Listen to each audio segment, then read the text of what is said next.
পাঁচ দিকে ফিরিয়া ইস্তেঞ্জা করা নিষেধ। কেবলার দিকে মুখ করিয়া কেবলার দিকে পিঠ করিয়া চন্দ্র ও সূর্যের দিকে মুখ করিয়া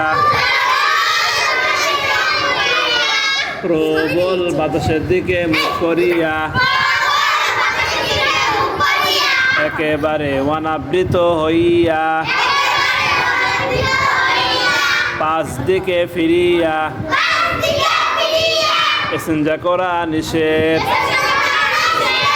কেবলার দিকে মুখ করিয়া কেবলার দিকে পিঠ করিয়া চন্দ্র ও সূর্যের দিকে মুখ করিয়া প্রবল বাতাসের দিকে মুখ করিয়া একেবারে অনাবৃত হইয়া